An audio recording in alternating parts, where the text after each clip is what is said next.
As we transition into planning for uncertainty, we're now going to hear from Norm Groot, who's the executive manager of the Monterey County Farm Bureau, and then we're going to hear from Margaret Golden with Cal Water. So you're going to hear an ag perspective of what we're already doing, and then an urban perspective of what's already happening. And I think you're going to find both these presentations very enlightening and informative. So with that, I'm going to hand it to Norm. All right, thank you, Dave, and good morning, everyone. For those of you who don't know me, I'm Norm Groot. I'm the Executive Director of Monterey County Farm Bureau, and as I was reminded yesterday, on my first day on the job here in 2010, we started talking about water, and we've been talking about water for the last 15 years now. So as a perspective on where we're at with groundwater sustainability here, when SIGMA passed in 2014 and took effect in 2015, there was a small group of us who started meeting at the city offices in Salinas and really outlined how we were going to put this agency together and the joint powers authority that came with that. And from there, went through the development of the groundwater sustainability plans. And so we have kind of all come together as a community to make this whole process work. And yeah, granted, it's a requirement by the state, but I think we're doing a pretty good job so far. What I'm going to talk about today is the perspective from the agricultural standpoint on where we have been in water use and what we're doing to use that water efficiently. It's a resource, obviously, for growing crops, but it's also a resource for many other beneficial uses here. So I'm going to illustrate a little bit historically about where we've been and what we're doing with agricultural water. And the best way to do that is to take a perspective over the last quarter century and see how we're doing. We're very fortunate that we have the Water Resource Agency that is collecting this information and has been since the mid-early 1990s. And so we have some very good extraction data to understand where we're pulling our water from and how much we're using. And I just want to add that this is a voluntary program, yes, but over 98% of our wells are reporting into this extraction program every year, and simply because it is voluntary. So want to make that distinction. But you can see here, in the last 26 years, we have reduced water extractions for irrigation by about 20%. That translates into 115,000 acre feet that we're using less than what we were using a quarter century ago. So that's the same time that we increased yields, but we also increased our irrigated acres, our footprint, so to speak, by 5%. So now we're averaging 442,000 acre feet, including the drought years, for irrigated agricultural extractions, and that's in the last 10 years you can see there. And these are all numbers that come from the Water Resource Agency. All those reports are available online at their website. Just a reminder, as Norm's doing this, please note the slide number up on the top right. And again, yes, please jot down your questions on cards, and that'll let us go through Q&A a little more quickly. So please do that. Thank you. Sorry. Thank you. Yes, numbers at the top right there. So how did we get there? How did we do this? How did agriculture produce more using less water? And it does take water to grow these crops.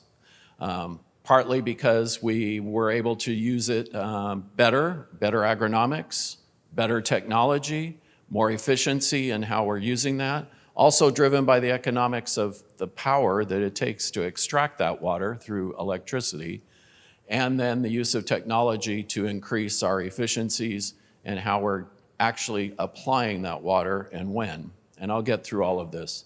But the next part of this is I want to talk about some of the things that are occurring here in the Salinas Valley and throughout Monterey County, and of course in many other parts of the state. But traditionally, what are we doing here in our local area to incorporate all this, and how did we get to this 20% less number? So let's start with the obvious one, drip irrigation, or micro irrigation as it's also called. It's used on 82% of the crops that we produce here, so it's a very high number. But note, we can't do it on all our crops. There are certain crops that do not grow in a manner in which it's supportive of using drip irrigation, partly because of the mechanization that's used in harvesting those crops. You don't want plastic in your crop as you're harvesting it, that type of thing. And also the end products that we're producing here. So it's not going to be a solve-all 100% equation at any point in time. But 82% is a pretty high number, and that is an investment that growers are making to deliver that water efficiency in their crops. It targets directly to the root zone of the plant itself, and it minimizes the evaporation and the runoff that may occur in fields. So we're also using precision agriculture or precision irrigation practices here in many instances. That's the use of soil moisture sensors, gathering data on weather-influenced situations, whether it's windy, whether it's humid, whether the temperature, that type of thing.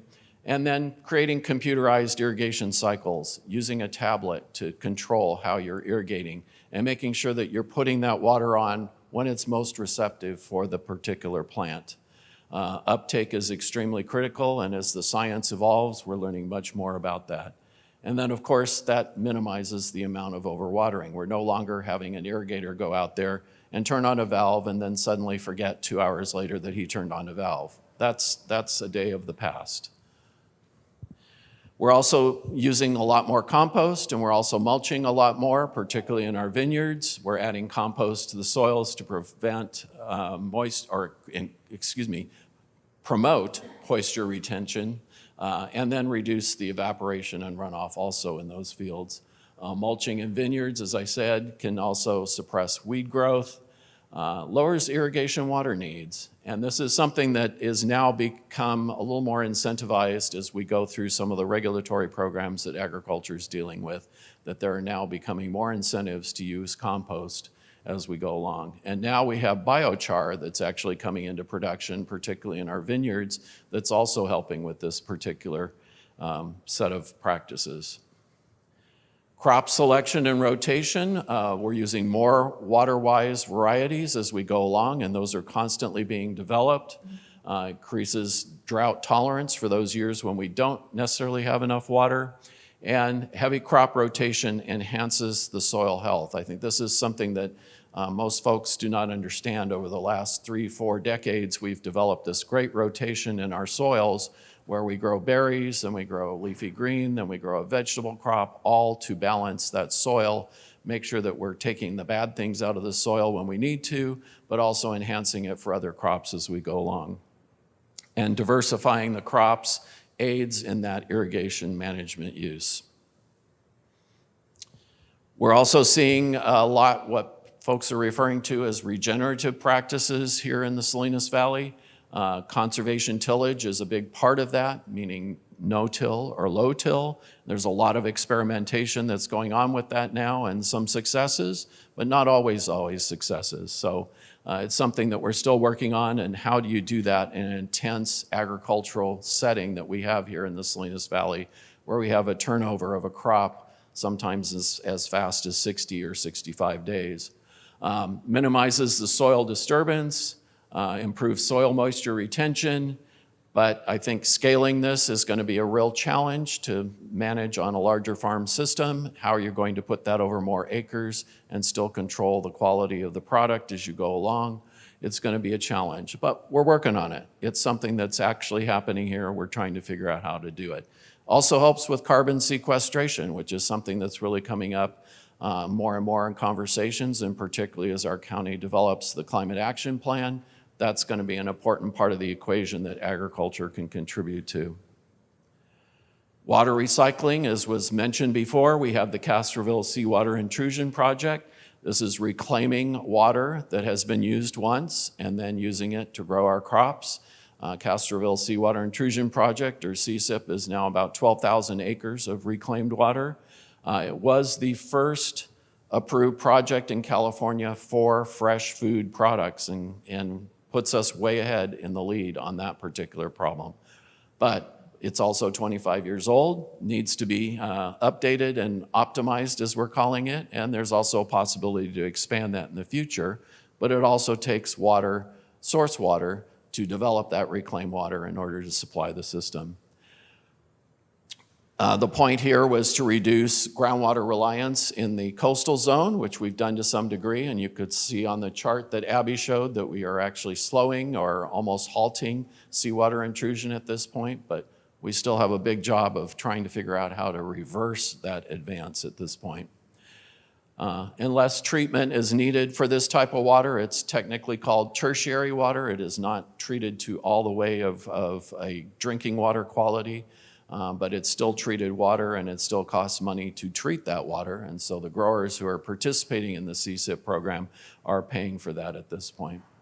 But it does minimize the expansion of seawater intrusion, and it has some opportunities here that we may consider as we start implementing our groundwater sustainability plans in particularly the 180-400 and the east side. How is that going to impact what we're doing in the coastal zone with seawater intrusion? And then irrigation water management, computerized irrigation scheduling. That works really well in some areas like vineyards and some of the more permanent crops that we have, some of the citrus, avocados, those types of things, olives now even.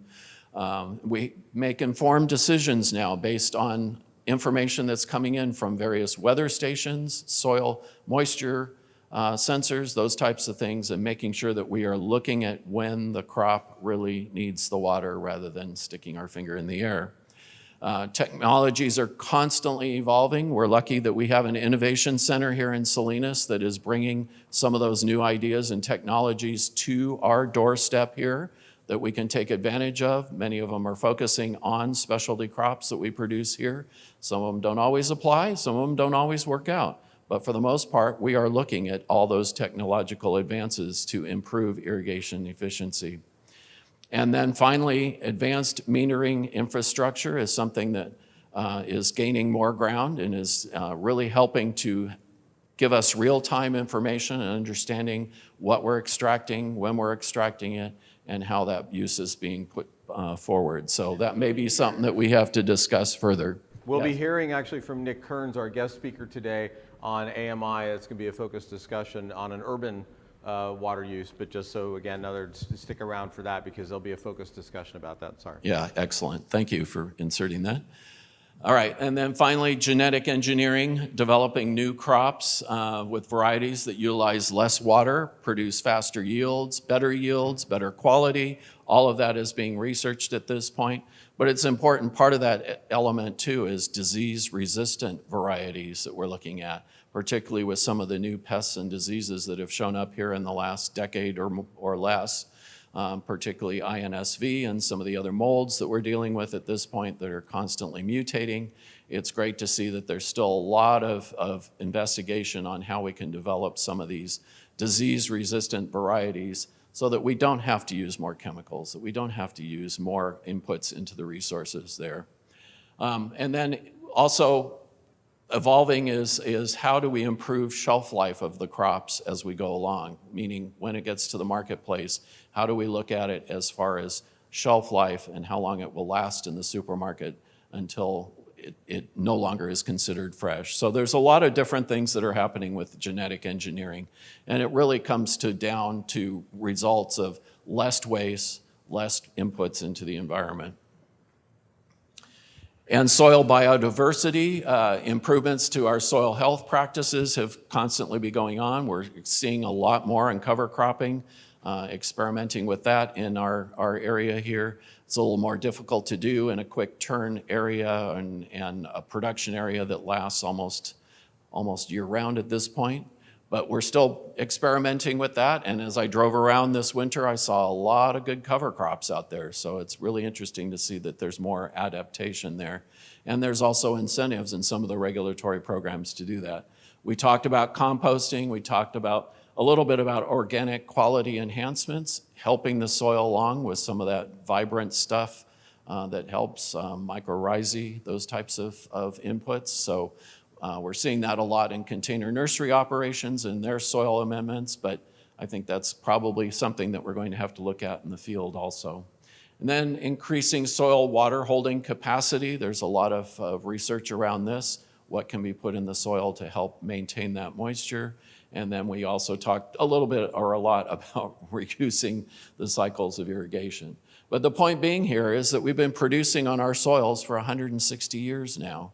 And we're still producing, and we're still producing more every year. So we must be doing something right to keep our soil healthy and producing the way it is. So I think that's a testament to the farmer's capacity here, the vineyard capacity here, the rangeland capacity here, to really make sure that we are using those resources in a respectful and sound manner. And then finally, governmental incentives. We're finally coming around and seeing that some of the regulatory programs are including incentives for some of these items, which is great. Helps with adoption, particularly for smaller farm operations that need that incentive and maybe that financial help to achieve some of those. You can see there some of the promotions that we have, but I think I wanted to point directly to what the Irrigated Lands Regulatory Program, which is the water quality program here on the Central Coast, the Healthy Soils Program, and then SWEEP and Farmer grant programs that are really help moving along that dial, getting more adoption, getting a faster implementation, so to speak. And the idea here is to encourage that adoption. I always like to say that we're a community of early adopters. That's one of the things I learned when I first moved here, is that if it proves to be financially sound and it can be managed on the farm in a good practice, someone here is going to adopt it and make it a success story. So we're very lucky that we have these advanced situations happening here for us. So I wanted to illustrate a little bit about where we're at and how these are working in our community and how we have high adoption for drip irrigation, crop selection, rotation, water recycling, irrigation water management, soil biodiversity, our crop rotational programs that farmers practice at this point. But we do have room for improvement. There's always room for improvement. Moderate adoption on precision irrigation practices, composting and mulching, government incentives, and then low adoption on conservation tillage, which is still something that we're experimenting with, and genetic engineering. All of this takes investment. All of this takes money on the part of the farmer and the rancher and the vineyard operator to make that investment, to try it out and make sure that it works for their practice and really returns the benefit of continuing their operations. So I'll stop there, see if there are any questions that anybody would like to ask at this point. Don't be shy. Yes, Ken. Yeah. Norm, could you just explain, there was a comment earlier about the amount of rainbirds running in the valley and stuff. Could you explain the process there? Sure. So what you're seeing primarily when you see rainbirds spraying water in the air, so to speak, is it's done pre-planting, first of all, to keep the moisture in the soil so that when we do plant the product, or the crop, which mostly is transplanting at this point, the soil moisture will help that new plant start establishing itself and moving forward. After that rainbird system is removed, when the planting takes place, most of those crops then convert to the drip irrigation or micro irrigation. Now there are again some crops where that just doesn't work, and so you will see some water delivery by rainbird on crops, but for the most part, with that 82% number that we have right now, most of our crops are efficiently watered. There was another question. Go ahead. Just one kind of point of clarification. On slide 11, you talk about genetic engineering, and I just want to make sure that everybody understands that it's genetic engineering through selective breeding and identifying genetic markers and phenotype selection. There's very, very little GMO practices that are done on vegetable crops in this area, so I thought that was an important point of clarification. Yeah, that's a good point. I don't know if everybody heard that, but we do not have GMO crops here in Monterey County. There are no GMO vegetable crops being grown here. The last crop that was grown here that was maybe GMO was a small acreage of corn that was an experimental project about 10 years ago, but we have no GMO here. Other questions, comments? Yes, sir, go ahead. I'm going to have to ask you folks to move things along since we've only got one mic. Go ahead and speak up loudly, please. Just one thing Norm mentioned when talking about sprinkler irrigation, especially in pre-irrigation, it also pushes salts down in the soil, where drip irrigation pulls salts up, which is over time. So it helps balance. Yeah, that's something that I think we're all becoming more aware of, and And particularly if you look at what's happening with soils in the Central Valley, you're seeing that they have very high salinity contents, and they're trying to figure out how to manage that at this point. And it is actually affecting some of the crops that they're producing in the Central Valley now. So that is an important point. Thank you. Ma'am, go ahead, please. Could you tell us what percentage of crops in the Salinas Valley are organically grown? Oh, good question. We have over $1 billion worth of organic production, according to our crop report from 2022. That equates to about 84,000 acres that are produced organically and certified as organic. We are, if not the largest, we are one of the largest organically certified production areas in the United States. So that would be going off your numbers of That's like off the crop 18%, report. That's in the, 18% or so? I'm sorry. That would be then to a percentile, because you have like 500 and some odd thousand total irrigated acres then? Or agricultural acres? 220,000 irrigated acres, 600,000 total agricultural acres in the county. So it's roughly 0.25%, or a quarter of the production. Other questions? All right, thank you. All right, thank you so much. Thank you, Norm. Appreciate it.